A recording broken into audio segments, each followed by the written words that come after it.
بالله السميع العليم من الشيطان اللعين الرجيم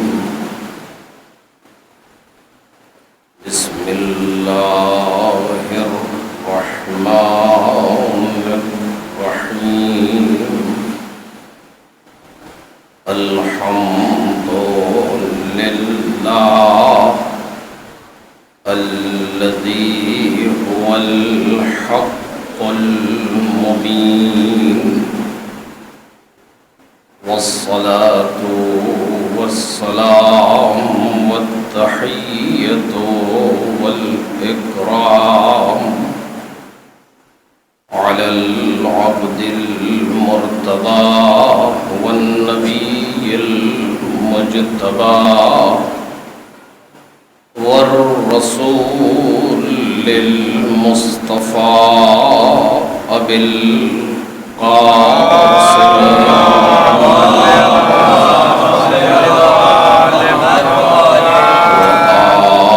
وآله الأطيبين الأطهرين الأكرمين المعصومين المظلومين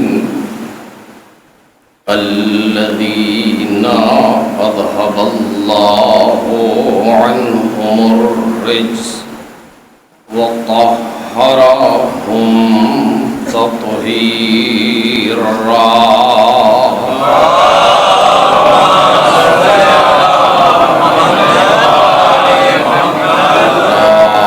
سيما ابن الزهراء بقية الله وآيته الكبرى واللعنة الأبدية على أعدائهم أجمعين أما بعد فقد قال رسول الله صلى الله عليه وآله إنا لقتل الحسين حرارة في قلوب المؤمنين لا تبردوا أبدا صلوات محمد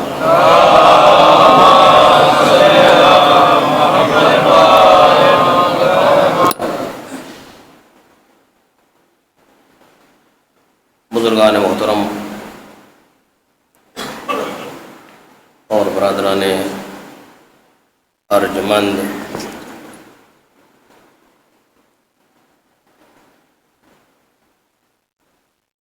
رسول اکرم حضرت محمد مصطفیٰ صلی اللہ علیہ وسلم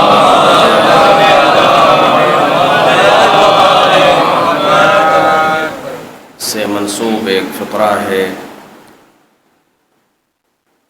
کہ جس پر ہماری گفتگو مسلسل ہے۔ ارشاد ہو رہا ہے کہ بے شک حسین کے قتل کی وجہ سے مومنوں کے دلوں میں ایک حرارت ہے، ایک گرمی ہے کہ جس کی صفت یہ ہے کہ لا تبردو ابدا، جو کبھی بھی سرد نہیں پڑ سکتی۔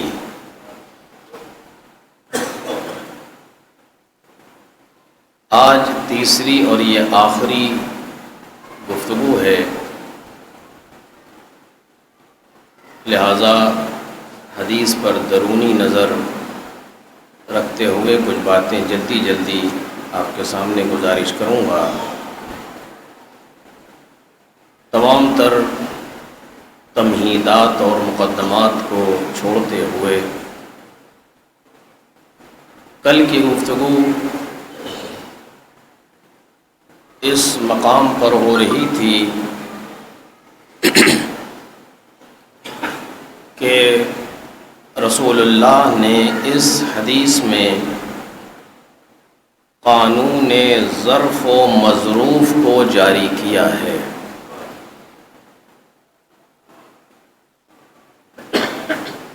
اور جیسا کہ عرض کیا گیا کہ ہر مظروف کے لیے اس کے مطابق ظرف بنایا جاتا ہے۔ جیسا مظروف ہوتا ہے ویسا اس کے لیے ظرف کا انتخاب کیا جاتا ہے۔ یہ بات کل گزارش کی گئی۔ پیغمبر نے اس حدیث میں مظروف قرار دیا ہے حرارت قتل حسین ابن علی کو، حرارت شہادت حسین ابن علی کو، اور ظرف قرار دیا ہے قلب مومن کو۔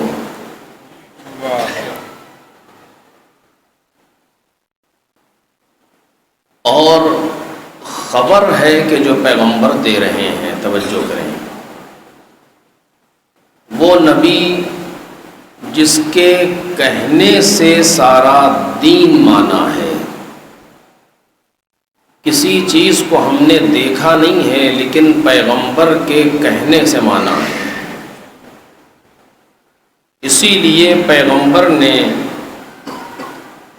سب سے پہلے اپنے کردار کا لوہا منوایا ہے لوگوں سے، اور اس سے پہلے کہ کوئی بات کہتے لوگوں کے درمیان رہ کر کے اپنی سیرت کو ثابت کیا ہے، جو کہ تمام تر تعلیمات کے لیے ضروری تھا۔ اس کے بغیر پیغمبر کچھ بھی کہتے وہ بات ہونے والی نہیں تھی۔ اگر پیغمبر کی ذات کو اور پیغمبر کے کردار کو اور ان کی سیرت کو اس طریقے سے اس وقت کے لوگوں نے قبول نہ کیا ہوتا۔ نوبت یہ آ گئی تھی اس وقت ان عرب جاہلی کے درمیان کہ جھوٹے انہیں سچا کہنے لگے تھے۔ جو خود جھوٹے تھے وہ پیغمبر کی صداقت کا کلمہ پڑھ رہے تھے۔ اس سے پہلے کہ پیغمبر کلمہ پروردگار اور کلمہ توحید کو پڑھواتے، اپنے کردار کے وزن پر اپنی صداقت کا کلمہ پڑھوایا۔ اور سارا مکہ اس وقت کا پیغمبر کو صادق جانتا تھا، اور سارا مکہ اس وقت کا پیغمبر کو امین مانتا تھا۔ اور صداقت کا عالم یہ تھا کہ اگر کہیں کہ اس پہاڑ کے پیچھے لشکر ہے تو مانو گے کہ نہیں، تو کہتے تھے یا محمد ہم مانیں گے۔ اور اگر جا کر کے دیکھو نظر نہ آئے تو کیا کہو گے؟ کہ ہم سمجھیں گے آپ سچے ہیں، ہم اندھے ہیں۔ اس طریقے سے صداقت کا کلمہ پڑھوا لیا۔ کیوں 40 سال پیغمبر کو لگے ہیں اس محنت کو کرنے میں۔ توجہ کیجئے گا جو بات عرض کرنا چاہتا ہوں۔ 40 سال پیغمبر نے محنت کی ہے اس کردار کے کلمے کو پڑھوانے کے لیے کہ جھوٹے انہیں سچا کہنے لگے، خائن انہیں امین ماننے لگے۔ یہ پیغمبر نے صداقت اور امانت کا کلمہ پڑھوایا، چونکہ یہ دو صفت ضروری تھی پورے دین کو قبول کرنے کے لیے۔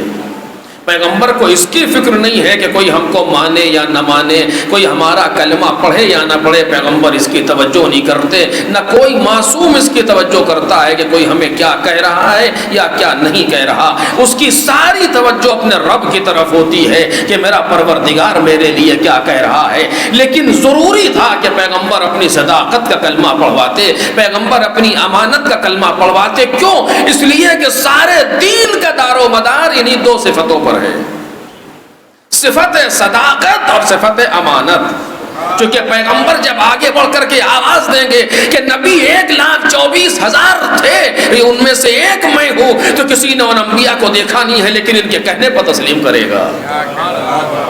کیوں؟ اس لیے کہ انہیں سچا مانتے ہیں. جب پیغمبر آواز دیں گے ابھی ابھی جبرائیل نازل ہوئے تھے اور یہ آیت لے کر کے آئے تھے, تو کسی نے مکے میں جناب جبرائیل کو دیکھا نہ تھا, لیکن پیغمبر کے کہنے پر تسلیم کر رہا تھا, کیونکہ انہیں صادق بھی مانتا تھا, انہیں امین بھی مانتا تھا. ایک صلوات پڑھے محمد اور آل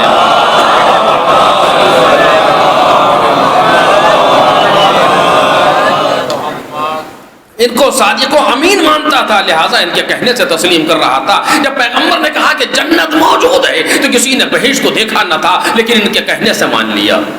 جب پیغمبر نے کہا کہ جہنم موجود ہے تو کسی نے جہنم کو دیکھا نہیں ہے, لیکن پیغمبر کے کہنے سے مانا ہے. پیغمبر نے کہا یہ قرآن مجید ہے, کسی نے نہ جبریل کو آتے ہوئے دیکھا نہ خدا کو بھیجتے ہوئے دیکھا, لیکن پیغمبر کے کہنے پر تسلیم کر لیا. آپ نے پہچانا کہ سارا دین پیغمبر کی صداقت پر مبنی ہے, سارا دین پیغمبر کی امانت پر مبنی ہے. میں کہنا کیا چاہتا ہوں, اے عزیزو, جس کے کہنے سے پورا دین ہم نے لیا, توجہ کریں, جس کے کہنے سے پورا دین ہم نے لیا, اسی نے یہ کہا ہے کہ انا لقتل الحسین حرارتن,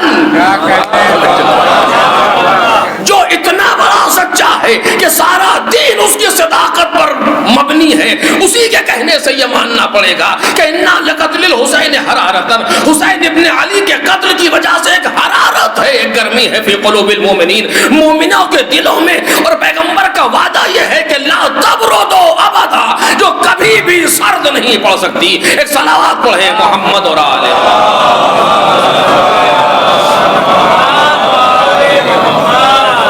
اب میں یہاں سے کل کی بات کو آگے بڑھانا چاہتا ہوں. پیغمبر نے قانون ظرف و مظروف کو جاری کیا, توجہ کیجئے گا, اور کہا کہ انا لقتل الحسین حرارتن فی قلوب المومنین.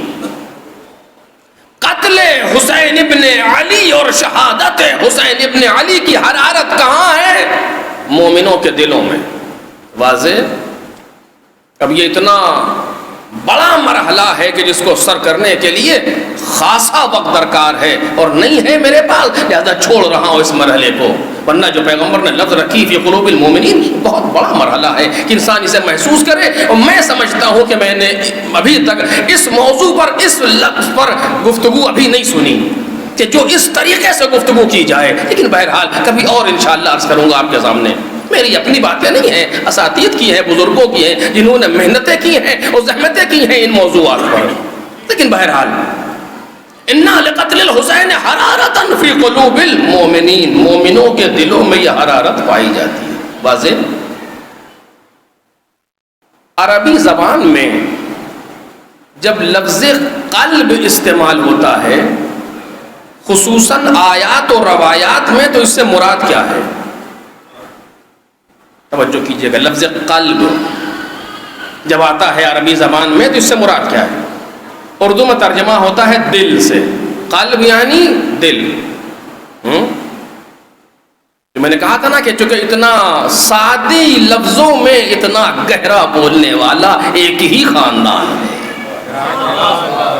ایک ہی خاندان ہے جو نہایت سادہ الفاظ میں نہایت عمیق گفتگو کرتے ہیں.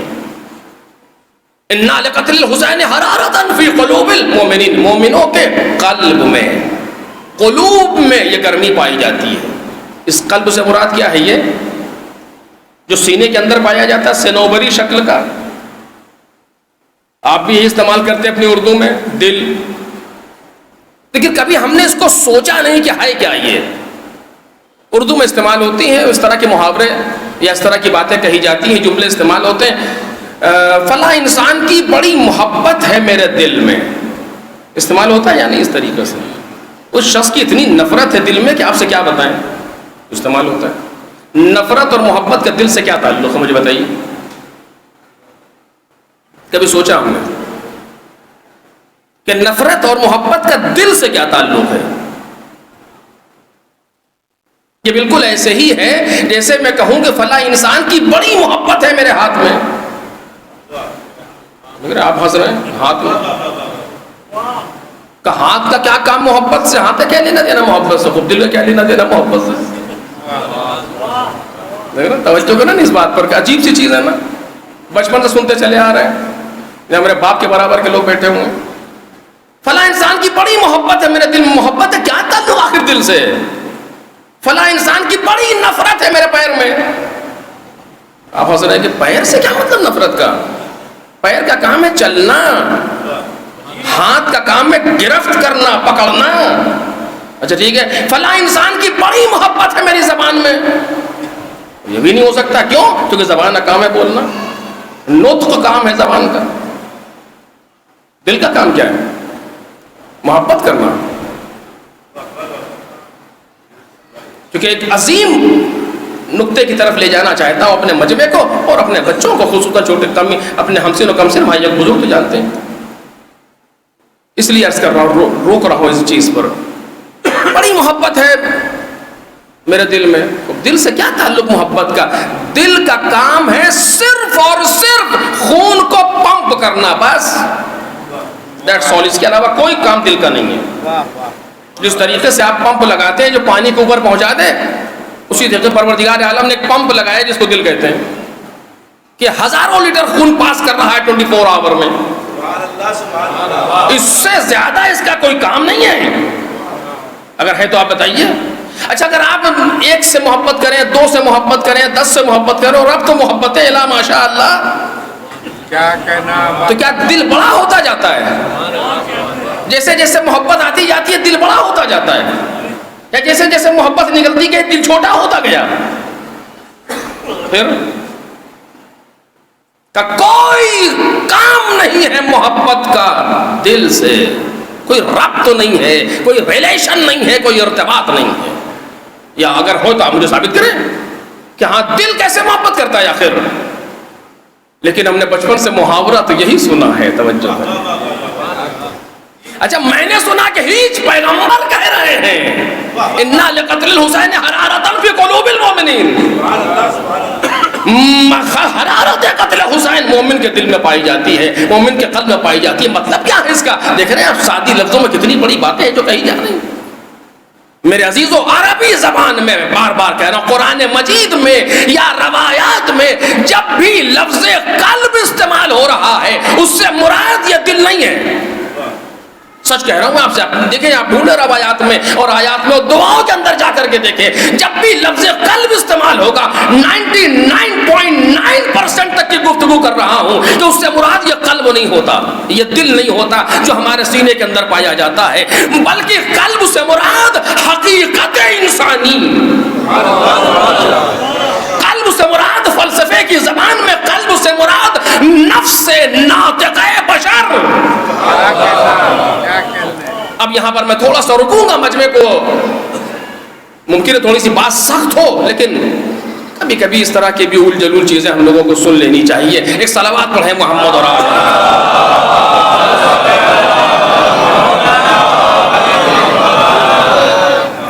ہمارے اندر اس وقت جو ایک زندہ انسان اس دنیا میں پایا جاتا ہے وہ 2 چیزوں کا مجموعہ ہے، 2 چیزوں سے مل کر کے بنا ہے. اب یہ مل کر کے بنا بھی مسامحتاً ہے، ملا ملا کچھ نہیں، لیکن بالآخر کہا یہی جائے گا عام طور سے، ورنہ یہ دقیق موضوع ہے کبھی اور. 2 چیزوں کا مجموعہ ہے. ایک اس کا حصہ ہے مادی، جسے میٹیریل کہا جاتا ہے، فزیکل کہا جاتا ہے، کہا جا سکتا ہے. ایک اس کا حصہ ہے ہمارا اور آپ کا سب کا. ایک اس کی فزیکل باڈی ہے جو ہمارے سامنے موجود ہے، جس کو آپ بھی دیکھ رہے ہیں اور ہم بھی دیکھ رہے ہیں. میں بھی آپ کی اسی فزیکل باڈی کو دیکھ رہا ہوں، آپ بھی میری اسی فزیکل باڈی کو دیکھ رہے ہیں. ایک ہمارا رخ ہے فزیکل، لیکن ایک ہمارا رخ ہے میٹا فزیکل، جس کو معنوی کہا جا سکتا ہے، جس کو روحانی کہا جا سکتا ہے، جس کو ہم سول سے تعبیر کرتے ہیں، اسپرٹ سے تعبیر کرتے ہیں، روح سے تعبیر، جو بھی آپ تعبیر کرنا چاہیں. بالآخر ایک کوئی چیز ہمارے بدن میں ایسی ہے، ہمارے بدن میں بھی نہ کہوں، ہمارے اندر کوئی ایسی چیز ہے جو ہمارے پورے جسم کی حیات کا دار و مدار اس کے اوپر ہے. توجہ کریں، کوئی ایسی چیز ضرور ہے، اور اگر نہیں ہے تو پھر مرنے اور زندہ ہونے میں فرق کیا ہے؟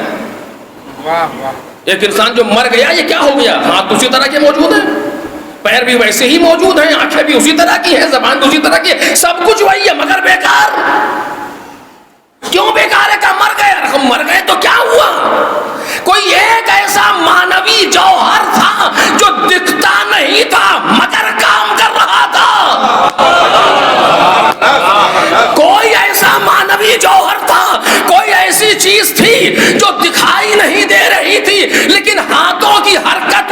وجہ سے تھی. کاش میری بات واضح ہو جائے.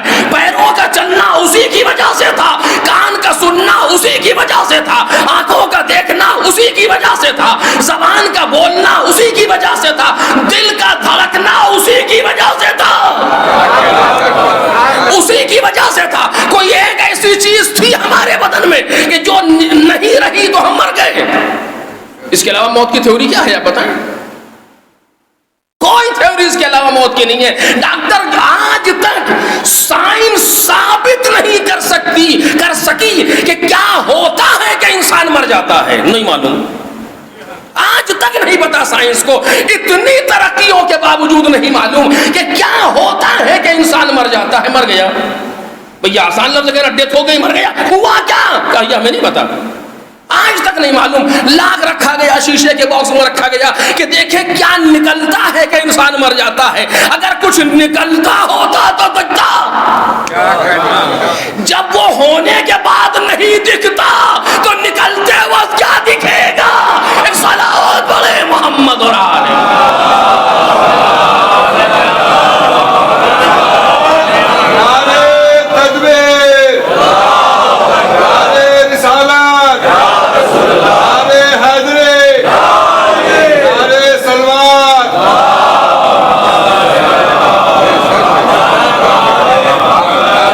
یہ بات یہاں پر کی نہیں ہے, لیکن جو کہ موضوع آ گیا ہے میں آپ کے سامنے کہہ دے رہا ہوں.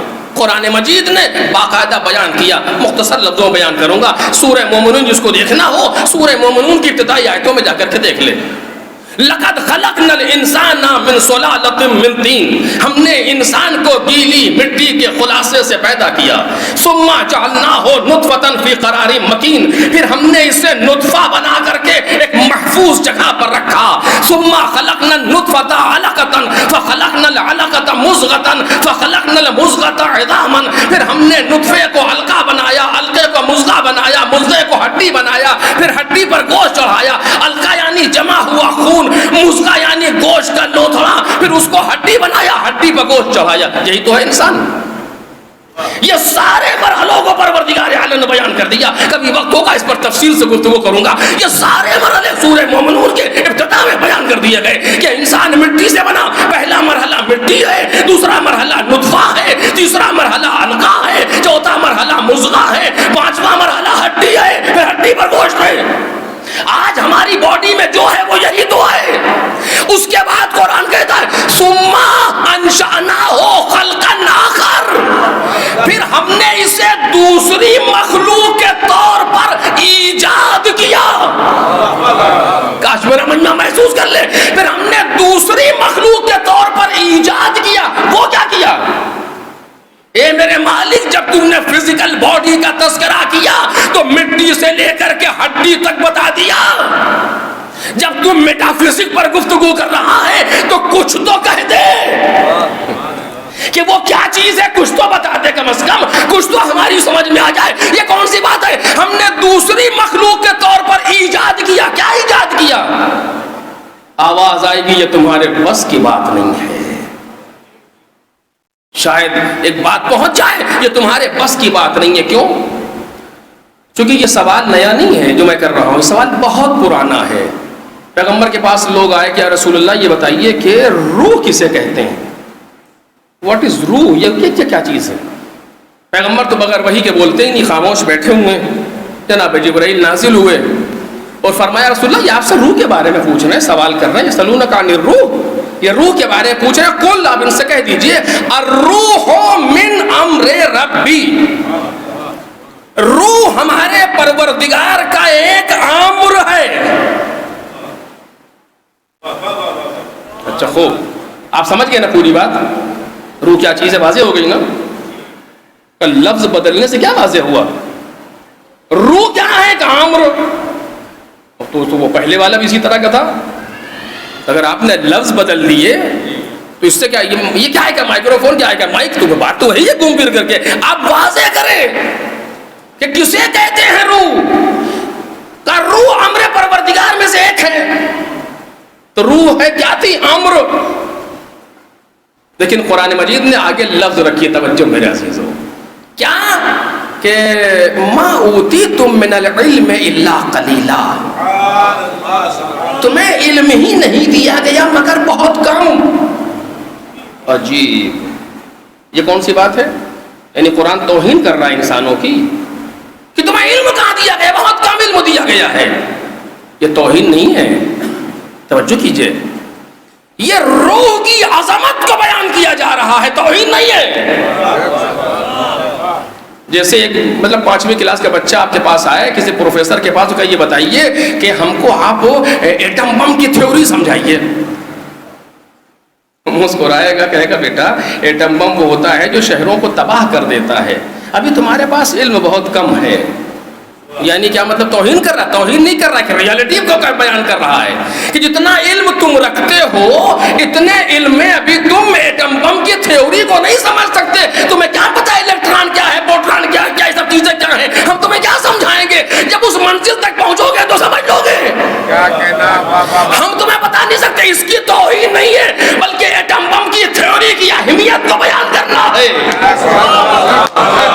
قرآن مجید میں کہا ما اوتیتم من العلم الا قلیلا، تمہارے پاس علم ہی کہاں ہے مگر بہت کم۔ اور کمال تو یہ ہے کہ قرآن آج بھی یہی کہہ رہا ہے۔ ایک صلوات بولے محمد اور آل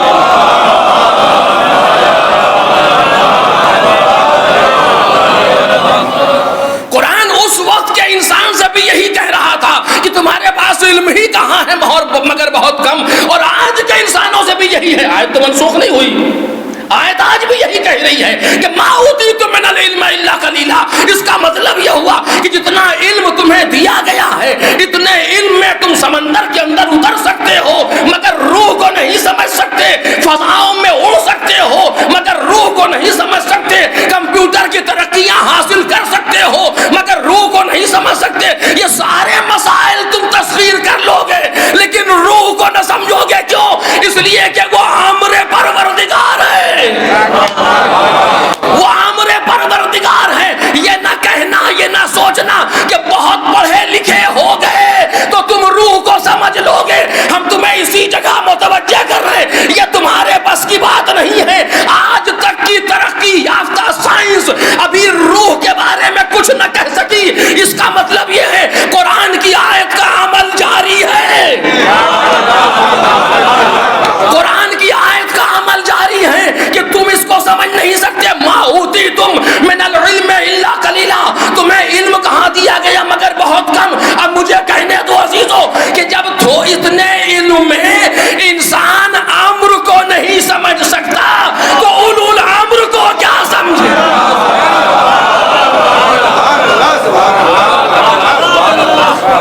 ایک صلوات پڑھے بآواز بلند مرحبا۔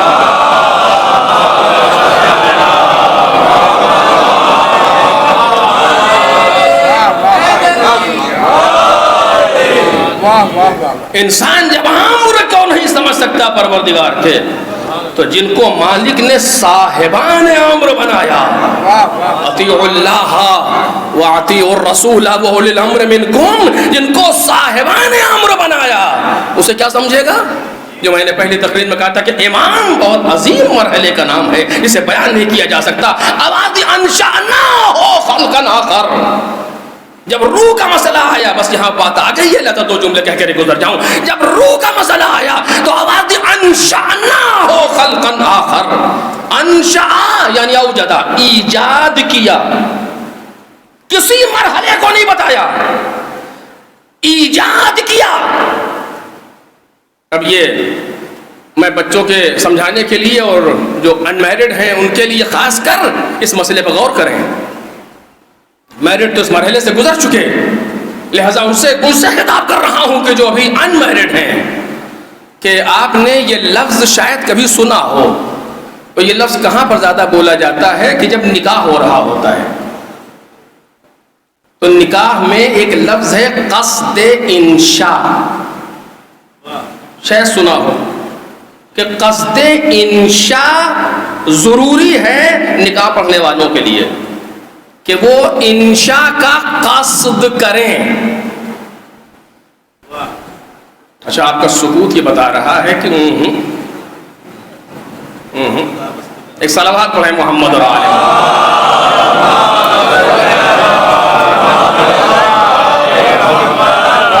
نکاح میں یہ چیز ضروری ہے کہ قصد انشاء کریں دونوں وکیل، لڑکی کا وکیل بھی لڑکے کا وکیل بھی، یا اگر لڑکی لڑکے خود اپنا نکاح پڑھ رہے ہیں تو وہ قصد انشاء کریں۔ یہ قصد انشاء کیا چیز ہے؟ دیکھیے اب کیسے اگر آپ کو واضح ہوتی بات تو چہرے بتا دیتے تو میں آگے بڑھ جاتا جلدی سے۔ نکاح کے جتنے صیغے ہیں، جتنے لفظ ہیں، سب ماضی ہیں، پاسٹ ہیں۔ وکیل کہتا انکحتو، میں نے نکاح کیا، تو کب کیا؟ آپ تو ابھی کر رہے ہیں نا، تو کیا کب؟ اور سامنے والا کہتا ہے میں نے قبول کیا، پاسٹ ٹینس، کب قبول کیا؟ تو ابھی کر رہے ہیں۔ تو یہ قبول کیا کہاں سے آیا؟ لیکن سارے صیغے پاسٹ کے ہیں، انکحتو، زوجتو، متعتو، جتنے بھی صیغے ہیں سب پاسٹ ٹینس میں بیان ہو رہے ہیں۔ کچھ لوگ یہ سمجھتے ہیں کہ اس پاسٹ ٹینس کو پریزنٹ ٹینس بنا کر کے پڑھنا یا اس کا تصور کرنا، کہہ رہے ہیں پاسٹ تصور کریں پریزنٹ کا، یہ ہے قصد انشاء۔ عجیب ہے، اگر یہی کرنا ہوتا تو کیا پریزنٹ ٹینس عربی میں نہیں تھا؟ پروردگار کہہ سکتا تھا قصد انشاء کیا ہے؟ توجہ کیجئے، قصد انشاء یعنی قصد ایجاد، قصد یعنی ارادہ۔ میں نے قصد کیا ہے مسجد جاؤں گا، یعنی کیا ارادہ کیا ہے؟ قصد یعنی ارادہ، یہ دونوں ارادہ کریں کسی چیز کے ایجاد کرنے کا۔ ایجاد کرنا، ایجاد یعنی کریشن، کسی چیز کو وجود میں لانے کا ارادہ کریں۔ اگر یہ ارادہ نہ کریں گے تو نکاح باطل ہے۔ سناٹا دیکھ رہے ہیں، جو لوگ نکاح کر چکے ہیں اپنے اپنے نکاح کے بارے میں سوچ رہے ہو خیریت تو ٹھیک ہوا تھا کہ نہیں۔ صلوات پڑھیں محمد اور آل محمد۔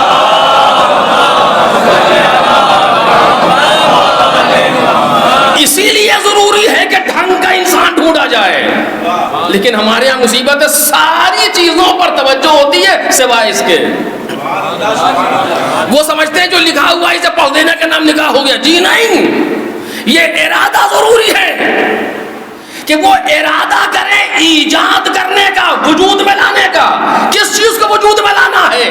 دو نامحرموں کے درمیان، کاش میری بات واضح ہو جائے، دو نامحرموں کے درمیان رشتہ محرمیت کے ایجاد کرنے کا ارادہ کریں۔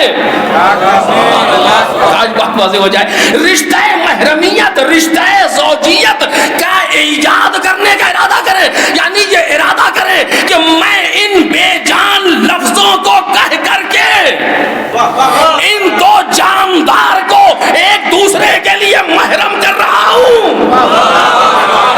ایک صلوات پڑھیں محمد اور آل محمد۔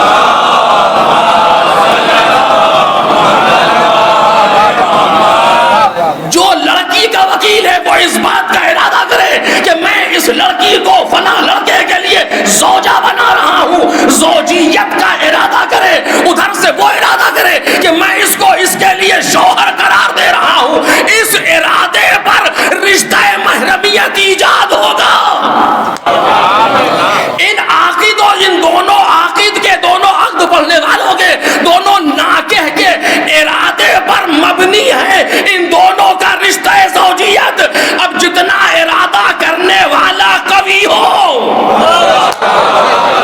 اتنے آثار ظاہر ہوں گے۔ اسی لیے لوگ بہتر کی تلاش کرتے ہیں۔ کائنات کا سب سے بڑا نکاح ہے پیغمبر کا۔ پیغمبر کو محرمیت کا قصد جس نے کیا ان کا چچا ابو طالب ہے۔ ایک صلوات پڑھ دے محمد اور آل۔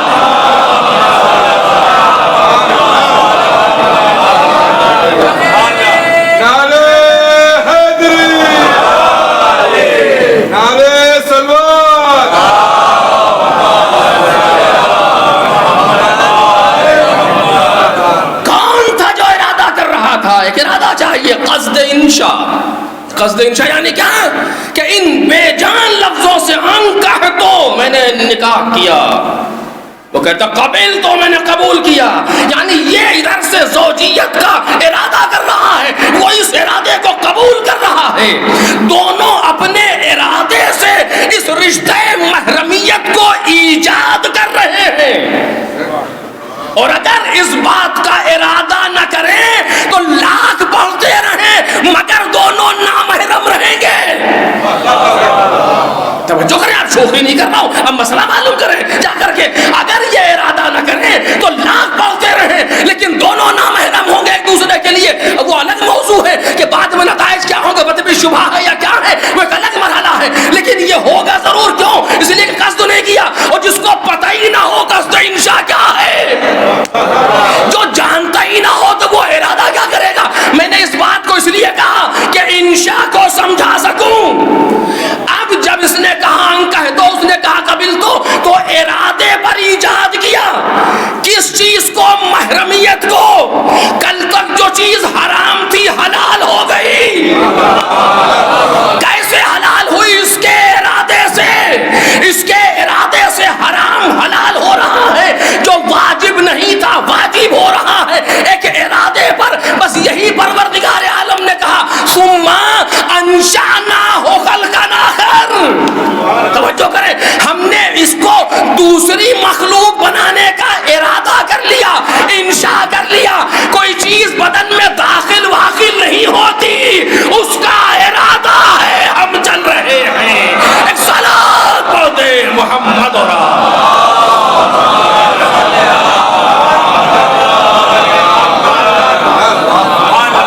اس کے ارادے پر ہم حرکت کر رہے ہیں. اور جب تک وہ ارادہ کیے ہوئے ہیں ہم حیات میں ہیں, اور جہاں اس کا ارادہ ختم ہوا ہم مر گئے. اس کے علاوہ کوئی تھیوری نہیں ہے. کہنے کو آپ کچھ بھی کہیے, سمجھنے کسی طریقے سمجھیے, لیکن حقیقت ہے جو عرض کر رہا ہوں. اب کیسے کہوں آپ کے سامنے؟ اگر کوئی یہ کہہ رہا ہو نحن ارادۃ اللہ, ہم ہیں اللہ کے ارادے, ہم ہیں اللہ کے. میں نے کہا نہیں, حدیث کو حدیث سے ملائیں گے تب تفسیر مکمل ہوگی. قرآن کہہ رہا انشأناہ خلقا آخر, ہم نے اسے دوسری مخلوق کے طور پر ایجاد کیا. وہ دوسری مخلوق کیا ہے؟ کہ روح ہے. روح کیا ہے؟ امر الہی. یہ ہے امر پروردگار کے والی. ادھر سے ارادہ, وہ کہتے ہیں نحن ارادۃ اللہ. امام صادق, ہم اللہ کے ارادے ہیں. اب اگر مولا کہیں میرے اذن کے بغیر کوئی روح سانس نہیں لے سکتی تو یہ مبالغہ نہیں ہے, حقیقت ہے.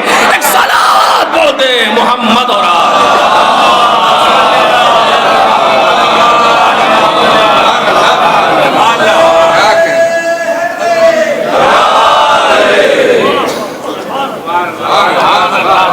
ایک صلوات پڑھیں بآواز بلند.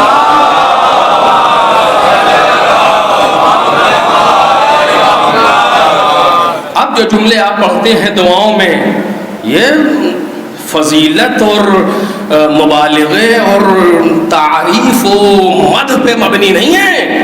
یہ ساری کی ساری کائنات کی ریالٹیز ہے جو بیان ہو رہی ہیں. أين السبب المتصل بين الأرض والسماء؟ کس کے لیے دعائیں ندبہ امام زمان سلام اللہ علیہ.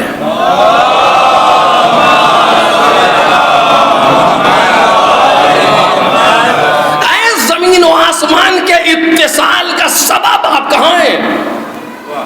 یہ اتصال کا سبب مبالغہ نہیں ہے یا فضیلت نہیں ہے یا امام زمان کی تعریف نہیں ہے, یہ حقیقت ہے. چونکہ زمین و آسمان کا اتصال ہے ارادہ الہی پر, زمین و آسمان کا اتصال ہے امر پروردگار پر, اور یہ صاحب امر ہے, یہ ارادہ باری تعالیٰ ہے. اور اب اگر حدیث کہہ رہی ہے وَبِيُمْنِهِ رُزِقَ الْوَرَىٰ وَبِوُجُودِهِ ثَبَتَتِ الْأَرْضُ وَالسَّمَاءُ, آپ کی برکت سے پوری کائنات کو رزق مل رہا ہے, آپ کی وجہ سے زمین و آسمان قائم ہے. تو یہ حقیقت ہے جس کو بیان کیا جا رہا ہے. ایک صلوات پڑھیں محمد.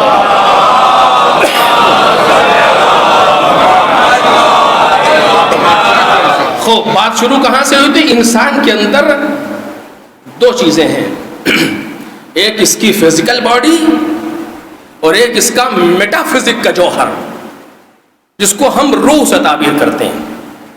فلسفے کی دنیا میں روح, نفس, قلب, عقل سب ایک ہی چیز کے نام ہیں. توجہ کیجیے گا، بچوں کے لیے اس کا نا بزرگ جانتے ہیں نفس و قلب و عقل و روح ایک چیز ہے جس کے نام الگ الگ ہیں۔ کیسے؟ کیا یہ ممکن ہے کہ ایک ہی آدمی، ایک چچا بھی ہو اور بھتیجا بھی ہو، بھائی بھی ہو، ماموں بھی ہو، خالو بھی ہو، استاد بھی ہو، شاگرد بھی ہو، دادا بھی ہو، پوتا بھی ہو، یہ ممکن ہے؟ خوب اختلف العلماء، رائے بدل جائے گی۔ بالکل ممکن ہے، بالکل ممکن ہے۔ یہ ایک انسان ہے، جب دادا کی طرف سے دیکھیں گے تو یہ پوتا نظر آئے گا، جب پوتے کی طرف سے دیکھیں گے تو یہ دادا نظر آئے گا، جب استاد کی طرف سے دیکھیں گے تو یہ شاگرد کہلائے گا، جب شاگرد کی طرف سے دیکھیں گے تو یہ استاد کہلائے گا، جب چچا کی طرف سے دیکھیں گے تو یہ بھتیجا بنے گا، جب بھتیجے کی جانب سے دیکھیں گے تو یہ چچا کہلائے گا۔ ہے کہ نہیں ہے؟ ہے کوئی ایک ہی چیز، ایک ہی شخص جس کے نام الگ الگ ہیں جہت بدلنے سے۔ اسی طریقے سے ایک میٹا فزک کا جوہر ہمارے اندر ہے جس کے نام الگ الگ ہیں سمت بدلنے سے۔ ایک سمت سے دیکھا تو روح کہلائی، دوسری سمت سے دیکھا تو عقل کہلائی، تیسری سمت سے دیکھا تو قلب بن گیا، چوتھی طرف سے دیکھا تو نفس بن گیا۔ کام الگ الگ ہے لہذا نام الگ الگ ہے۔ ایک صلوات پڑھ دے محمد اور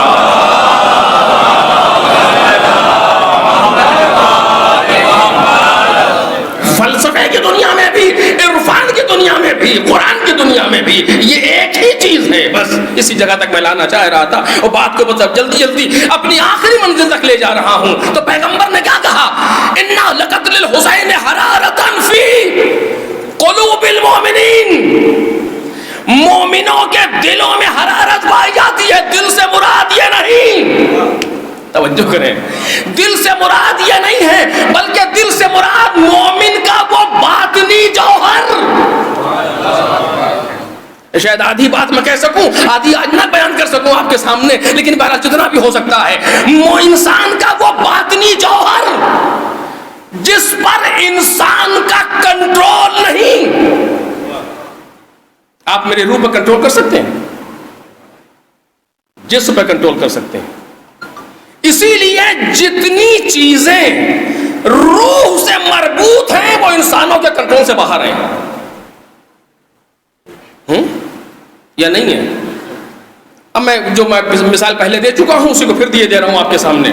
دو چیزیں ہیں، محبت اور نفرت۔ جسم سے تو ہوتی نہیں، جسم نہیں کرتا یہ کام، روح کرتی ہے۔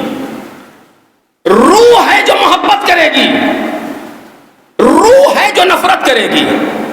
آپ کسی انسان سے زبردستی محبت کروا سکتے ہیں؟ کسی انسان کی بالجبر محبت کروا لیجئے، کا سوال ہی نہیں پیدا ہوتا۔ سر جھکا دے گا وہ لیکن محبت نہیں پیدا ہوگی، اندر اندر گالی دے گا۔ یا نفرت کروا لے کسی سے زبردستی کا، وہ بھی نہیں ہو سکتا۔ ہم ایک انسان کو چاہتے ہیں، آپ لاکھ کوشش کر لیجئے کہ اس کی نفرت ہمارے دل میں آ جائے، چپ رہوں کچھ نہ کہوں، بات الگ ہے، گالی دے دوں اس انسان کو وہ بات الگ ہے، لیکن نفرت دل میں نہیں آ سکتی، اور آپ کروا بھی نہیں سکتے۔ کیوں؟ اس لیے کہ اس پر کنٹرول نہیں ہے آپ کا۔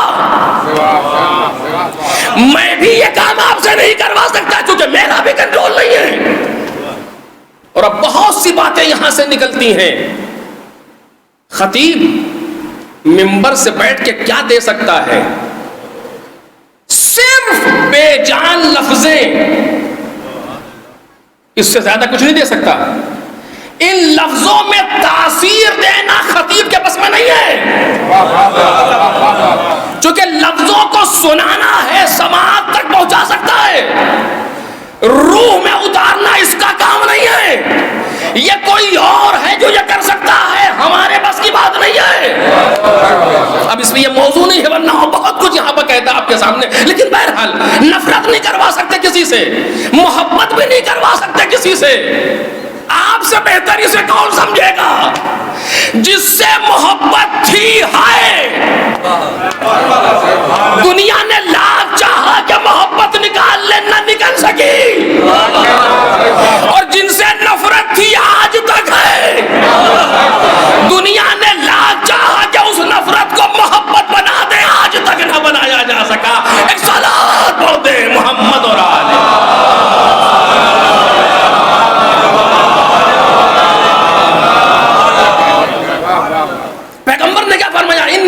ایک ہی حدیث کے ضمن میں عرض کر رہا ہوں یہ ساری باتیں. اِنَّا لِقَتْلِ الْحُسَيْنِ حَرَارَةً فِي قُلُوبِ الْمُؤْمِنِينَ. مومنوں کے دلوں میں یہ حرارت پائی جاتی ہے. یعنی مومن کے باطن انٹیریئر وہاں یہ حرارت پائی جاتی ہے. جسم سے تعلق نہیں ہے اس کا, روح مومن سے تعلق ہے, نفس سے مومن سے تعلق ہے. اور نفس ہمارے بس میں نہیں ہے کسی کا, روح ہمارے بس میں نہیں ہے. یہی وجہ ہے کہ جتنا بھی غم حسین کو دبایا جاتا رہا یہ ابھرتا چلا گیا. چونکہ دنیا سمجھ رہی تھی کہ جسموں کو دبا کے روح کی حرارت کو ختم کر دیں گے, لیکن وہ حرارت جسم میں نہیں ہے, روح میں ہے, اور روح تمہارے کنٹرول میں نہیں ہے. اگر جسم نابود بھی ہو جائے تب بھی وہ حرارت باقی رہے گی. دنیا نے لاکھ کوشش کی, میں عرض کر چکا پہلی تقریر میں, کہ غم حسین کو ختم کر دیا جائے, لیکن دن بہ دن آگے بڑھ رہا ہے. کیوں؟ اس لیے کہ روح مومن آگے بڑھ رہی ہے. اگر تم نے کسی مومن کو مار بھی دیا, قتل بھی کر دیا, تب بھی یہ ذکر کم نہیں ہوتا. نہیں محسوس کیا آپ نے؟ تب بھی یہ حرارت کم نہیں ہوتی. کیوں؟ اس لیے کہ ہر مرنے والا دو چار مجلسیں کروا ہی دیتا. ایک صلوات پڑھے محمد اور آل محمد.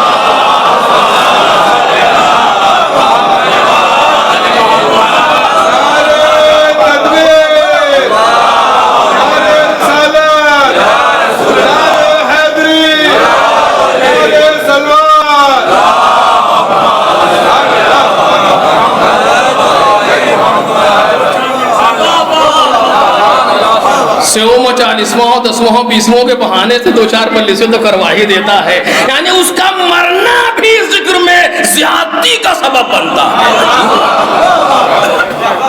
اس کو آپ یوں ہی نہیں لیں ان چیزوں کو, یہ سب پروردگار کی ویل کیلکولیٹڈ چیزیں ہیں. اس کا بھی بیان کا موقع نہیں ہے, لیکن یہاں پر ایک بات صرف کہوں گا, اور جو ذرا سی دقیق بھی ہے, خطرناک بھی ہے, لیکن بس اشارہ کر کے بات کو ختم کر رہا ہوں. اس کے لیے کافی مقدمات ضروری تھے پہلے کہ میں بیان کرتا, لیکن دامن وقت میں گنجائش نہیں. کبھی اور.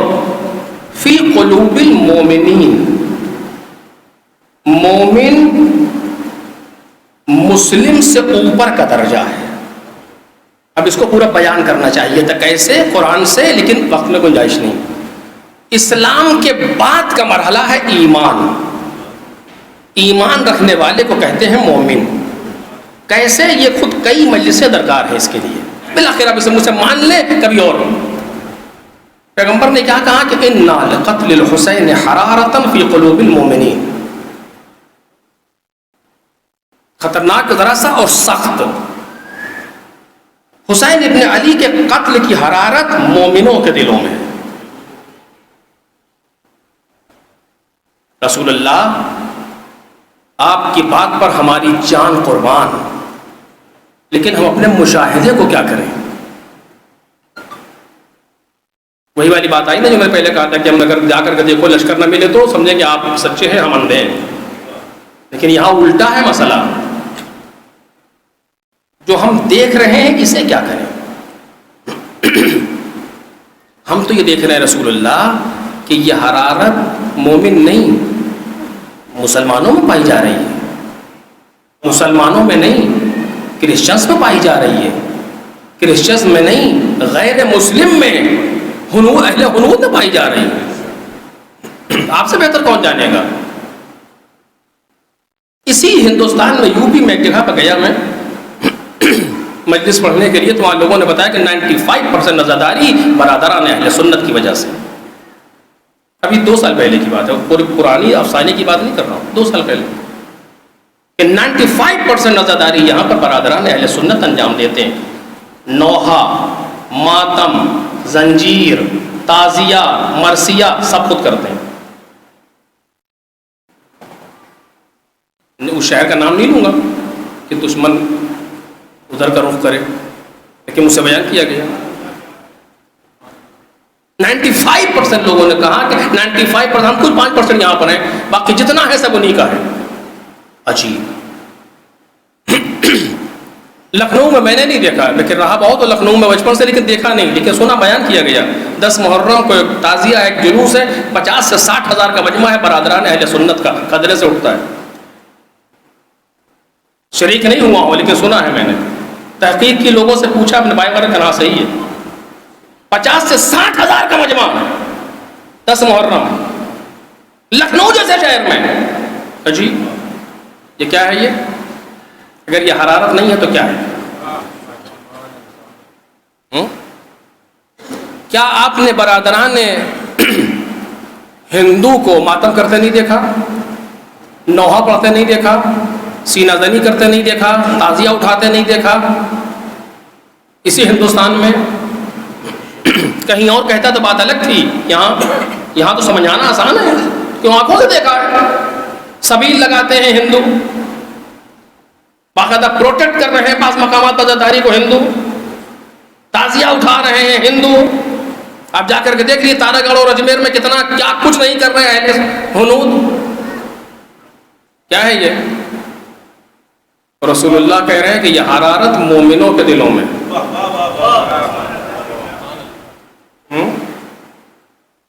کرسچنس مش میں موجود ہیں، نجف سے کربلا پیدل پورا ڈیلیگیشن آیا باقاعدہ عقیدت کے ساتھ، سیاسی نہیں، پولیٹیکل نہیں، عقیدت کے ساتھ نجف سے کربلا پیدل جا رہے ہیں موجود۔ یہ کیا ہے؟ یہ حرارت نہیں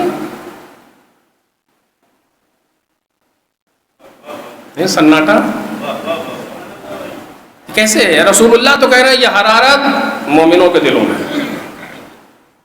اور ہم دیکھ رہے ہیں مومن سے ایک درجہ نیچے مسلم وہاں بھی ہے، اس سے نیچے کرسچن وہاں بھی ہے، اس سے نیچے اہل عنود وہاں بھی ہے، کہ کم از کم کرسچن ایک نبی کو تو مت تسلیم کر رہے ہیں جس کو ہم کہہ رہے ہیں۔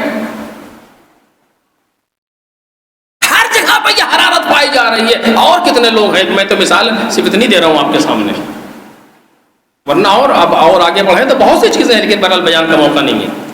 کیسے سمجھیں حدیث کو؟ تو میں نے پہلی تقریر میں کہا تھا کہ یہ وہ خاندان ہے کہ نہایت کم لفظوں میں نہایت بڑے زیادہ مطالب، نہایت زیادہ لفظوں میں نہایت عمیق مطالب۔ کیا کہا پیغمبر؟ کتنے سادی سی لفظ ہے، انا لقتل الحسین حرارتا فی قلوب المؤمنین لا تبرد ابدا۔ مومن کے دلوں میں ایک ایسی گرمی ہے قتل حسین کی وجہ سے جو کبھی بھی سرد نہیں پڑ سکتی، جو کبھی بھی ٹھنڈی نہیں پڑ سکتی مومنوں کے دلوں میں۔ ظرف کیا بنایا؟ قلب مومن۔ مظروف کیا بنایا؟ حرارت قتل حسین۔ لیکن رسول اللہ آپ نے قلب مومن کو ظرف بنایا تھا، ہم قلب مسلم میں حرارت دیکھ رہے ہیں، ہم قلب ہنود میں حرارت دیکھ رہے ہیں۔ کیا کریں؟ رسول اللہ آپ مسئلے کو حل کریں۔ عجیب ہے، میں نے کہا یہ خطرناک بھی ہے، دقیق بھی ہے، لیکن وقت میں گنجائش نہیں ہے، صرف اشارہ کر کے بات کو ختم کر رہا ہوں، باقی آپ سوچئے گا، کبھی وقت ہوگا تو تفصیل آپ کے سامنے گزارش کروں گا۔ عزیزو توجہ کریں، ہماری جو محبتیں یا تو نفرتیں ہوتی ہیں وہ دو طرح کی ہوتی ہیں، ایک بالواسطہ، ایک بلا واسطہ۔ اگر اس بات کو ہم سمجھ گئے تو ہم بات کو سمجھ لیں گے۔ جتنی بھی محبتیں ہوتی ہیں دنیا میں وہ دو طرح کی ہوتی ہیں، ایک بالواسطہ، ایک بلا واسطہ، ایک ڈائریکٹ، ایک انڈائریکٹ۔ فلاں شخص سے ہم کو بڑی محبت ہے، کیوں؟ ایک کیوں لگتا ہے اس جگہ پر، کہ چونکہ بڑا سخی انسان ہے۔ اچھا، اس کا مطلب یہ ہے کہ آپ کو اس سے محبت نہیں ہے، آپ کو سخاوت سے محبت ہے، اور چونکہ اس کے اندر سخاوت پائی جاتی ہے لہذا اس سے محبت ہے۔ یہ محبت بلا واسطہ نہیں ہے، بال واسطہ ہے، یہ ڈائریکٹ نہیں ہے، انڈائریکٹ ہے، یہ بلا فصل نہیں ہے، فصل لے رہی ہے بیچ میں۔ اس انسان سے بڑی محبت ہے ہمیں، کیوں کہ بڑا ہمدرد انسان ہے۔ آپ کو اس سے محبت نہیں ہے، ہمدردی سے محبت ہے، چونکہ اس کے اندر ہمدردی پائی جا رہی ہے لہذا اس سے محبت ہے۔ ایسا ہوتا ہے یا نہیں ہوتا؟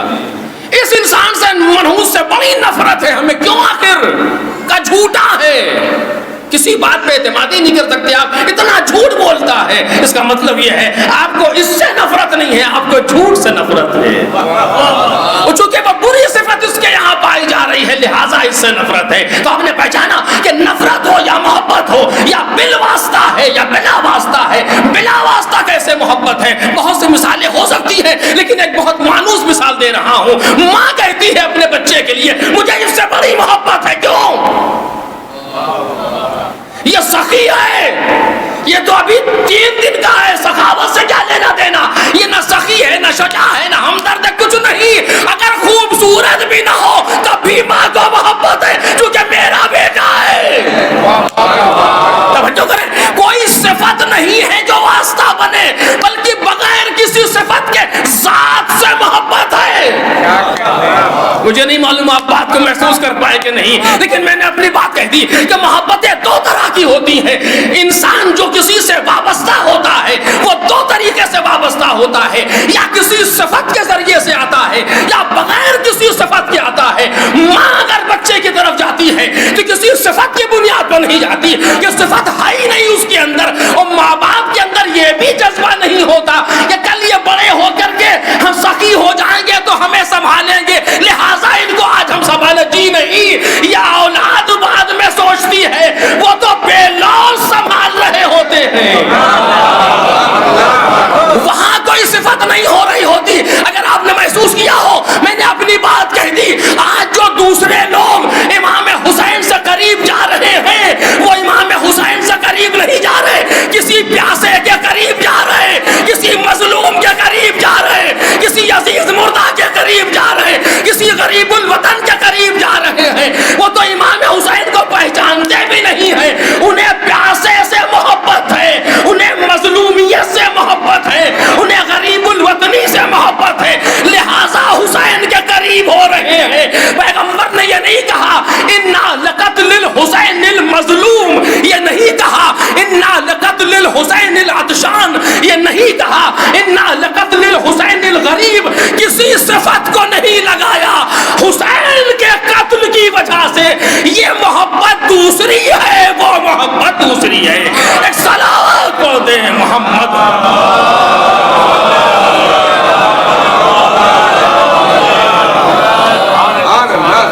ایک اور صلوات پڑھیں محمد۔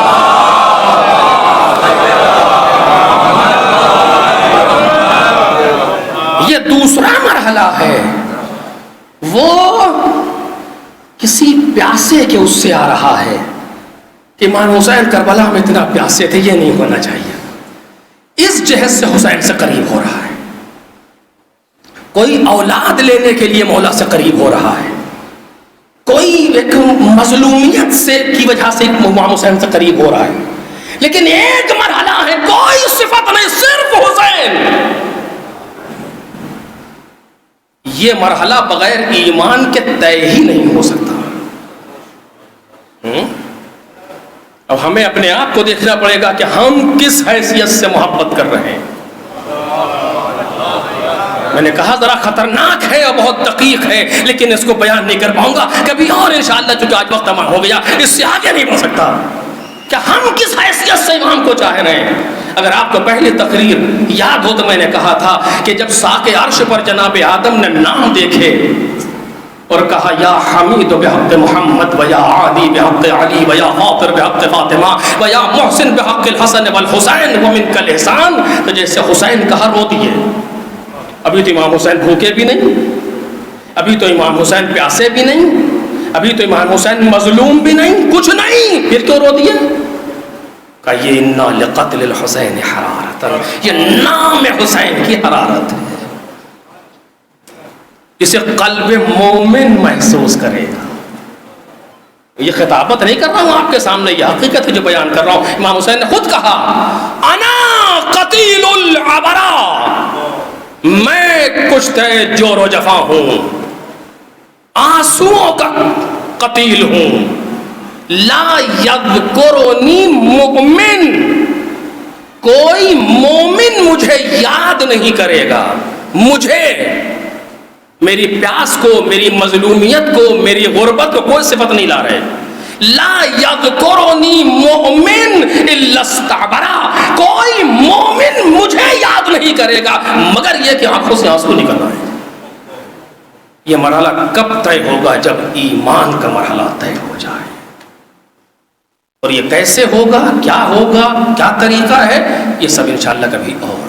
تو میرے عزیزو، ہمیں اس مرحلے کو محسوس کرنا چاہیے کہ جو پیغمبر نے بیان کیا، اور اگر یہ بات پیدا ہو جائے تو پھر لا تبرد ابدا، یہ حرارت کبھی سرد نہیں پڑ سکتی، کیونکہ پیغمبر کا وعدہ ہے۔ اور جن لوگوں نے حسین ابن علی کو پہچان لیا، اور اب یہ الگ موضوع ہے کہ یہ کیوں امام حسین کیوں پیاسے ہیں، کیوں بھوکے ہیں، کیا ہے، یہ بڑے دقیق مسائل ہیں۔ میں انشاءاللہ کبھی حیات نے وفا کی تو موقع ہوا تو عرض کروں گا کہ یہ کیوں ہے، دیگر ائمہ کے یہاں یہ نہیں ہے، کیوں نہیں ہے، ان کے یہاں کیوں ہے، ایک سوال ہے بالآخر۔ ادھر وہ کہہ رہے ہیں اگر ہارون میرے سر سے بال توڑ لے تو مجھے امام نہ کہنا، اور یہاں فرزند رسول اس طریقے سے رولا کے مارا جا رہا ہے، اور سب اپنے اوپر قبول کر رہے ہیں، ہاتھوں میں سارا اختیار رکھتے ہوئے۔ حسین ابن علی کوئی ایسا انسان نہیں ہے کہ جس پر ترس کھایا جائے۔ مثلا حسین مجبور نہیں ہے، مظلوم ہے، امام ہے حسین ابن علی، شوخی نہیں ہے۔ کوئی بیچارے کیا مطلب، انہوں نے ان سارے مسائل کو سمجھ بوجھ کے قبول کیا ہے۔ کیوں کیا ہے یہ دوسرا مسئلہ ہے، یہ بہت دقیق ہے اور یہ ہمیں جاننا چاہیے۔ کربلا شوخی نہیں ہے۔ کبھی وقت ہو انسان اس پر گفتگو کرے اپنے بچوں کے سامنے کہ بچے اس معرفت کو اور اس جہت سے کربلا کو دیکھیں۔ وقت آخر فرزند رسول میدان میں ہے، ہمارے ساتھ ان سے کہیں اپنی فوج سے کچھ دیر خاموش ہو جائیں، کچھ گفتگو کرنا چاہتے ہیں۔ ہمارے ساتھ نے اشارہ کیا، لوگ خاموش ہو گئے، جو باجے بجا رہے تھے، جو کر رہے تھے چپ ہو گئے، پورا میدان بھرا ہوا ہے۔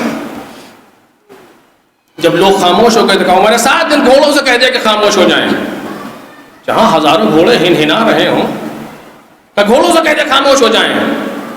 ہمارے ساتھ کا شرم سے سر جھک گیا، مطلب یہ تھا کہ فرزند رسول یہ میرے بس کی بات نہیں ہے۔ انگشت شہادت سے اشارہ کیا، جانور سر جھکا کے کھڑا ہوتا جا رہا ہے۔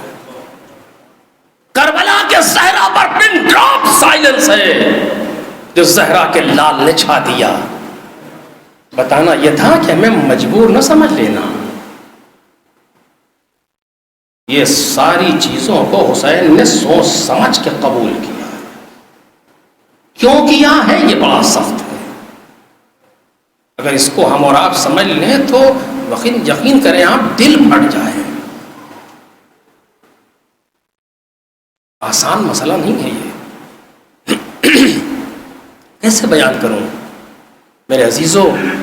امام ہر صفت میں کمال پہ ہوتا ہے، ہر صفت میں، شجاعت کمال، سخاوت کمال، ہر چیز کمال پہ ہے۔ تو باپ کی محبت بھی تو کمال پہ ہے، بھائی کی محبت بھی تو کمال پہ ہے۔ کیسے برداشت کر رہے ہیں حسین؟ یہ واقعہ میں نے پڑھا نہیں لیکن استاد سے سنا نقل کر رہا ہوں۔ سوچو میرے عزیزو کتنا سخت ہے، کتنا سخت ہے۔ شب عاشور جناب عباس جو خیموں کا تلایا پھرا کرتے تھے کہ کسی طرف سے دشمن نہ آ جائے، راتوں کو عباس سوتے نہیں ہیں، اکیلے ابو الفضل العباس چاروں طرف سے خیموں کے گرد گھومتے ہیں، کہیں سے کوئی دشمن حملہ نہ کرتے، کہیں سے کوئی دشمن شرارت نہ کرتے۔ سچ کہا کہنے والے نے کہ 9 شبیں جاگا ہوا تھا پاسبان کربلا۔ اسی لیے پروردگار عالم نے نیند بھی ایسی جگہ لائی کہ عباس اب سکون سے ترائی پر سو۔ 9 شبیں جاگا ہوا تھا پاسبانے کربلا، سو گیا پہرا بدل کے زینب دلگیر سے۔ عباس سو گئے، اب زینب کو جاگنا ہے۔ اسی لیے کہا تھا نا امام حسین نے، عباس جو آنکھیں سوتی تھیں وہ اب جاگیں گی، اور جو آنکھیں جاگتی تھیں وہ اب سوئیں گی۔ شب عاشور ابو الفضل عباس تلایا پھر رہے تھے، دیکھا اندھیرے میں کچھ آہٹ محسوس کی، کہا کون؟ کوئی جواب نہیں آیا، کہا کون ہوں؟ میں عباس پوچھ رہا ہوں۔ آواز آئی، نہ گھبراؤ بھیا میں ہوں، نہ گھبراؤ عباس میں ہوں۔ آقا اب رات کی تاریکی میں کیا کر رہے ہیں؟ سن سکیں گے آپ؟ آقا اب رات کی تاریکی میں کیا کر رہے ہیں؟ عباس کل ہماری اور تمہاری شہادت کے بعد یہ چھوٹے چھوٹے بچے اسی ننگے پاؤں اسی صحرا میں بھاگتے پھریں گے، ننگے پاؤں اسی صحرا میں بھاگتے پھریں گے۔ میں یہ کانٹوں والے درخت اکھاڑ رہا ہوں کہ بچوں کے پیروں میں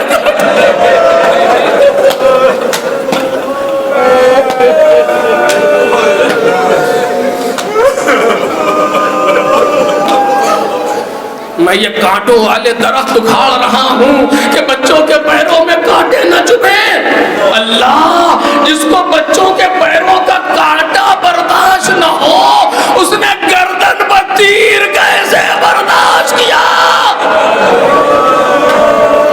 اپنے ششماہے کے گردن پر اس نے تیر کیسے تحمل کیا ہوگا؟ نہ پوچھو، یہ امام ہے، محبتوں میں بھی کمال کی منزل پر ہے۔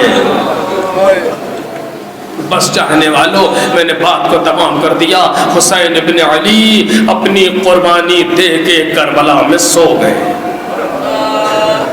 اور آپ کچھ بیویوں کے گردنوں پر یہ ذمہ داری آئی، امام سجاد کے گردن پر یہ ذمہ داری آئی، حسین ابن علی کی ایک یتیم آئی،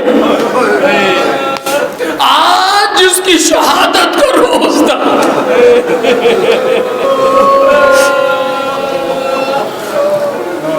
وہ کہہ چکی تھی نا کہ نیند آئے گی جب آپ کی بو پاؤں گی بابا، میں رات کو مقتل میں چلی آؤں گی بابا۔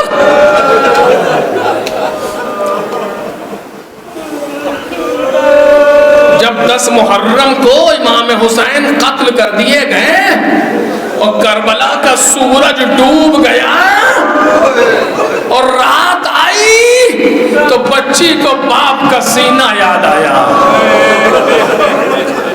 بچی کو باپ کا سینہ یاد آیا، اور بچی بابا بابا کہتی ہوئی کربلا کے صحرا میں چلی، لاشوں سے ٹھوکر کھا کے گرتی جاتی ہے، اور باپ کو پکارتی جاتی ہے، بابا کہاں ہو بابا، کہاں ہو بابا؟ ایک لاش بے سر سے آواز آئی، الیہ الیہ یا بنیا، اے میری بچی ادھر آ، اے میری بچی ادھر آ۔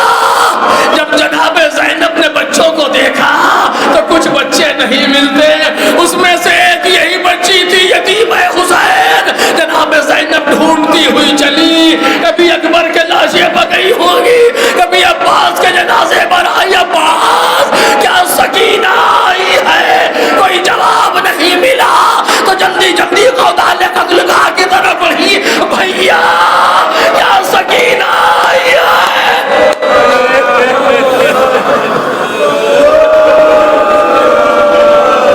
جا کر کے دیکھا تو لاشیں بے سر سے لپٹی ہوئی، یا سو رہی ہے یا غش کھا کے گر گئی۔ جا کر کے شانہ ہلایا، اٹھو میری لال، کس کا جنازہ ہے؟ بھوبی اماں بابا ہے بابا۔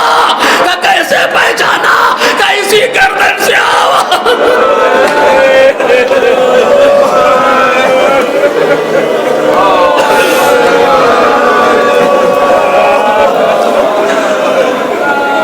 لے کر کے آئی، اس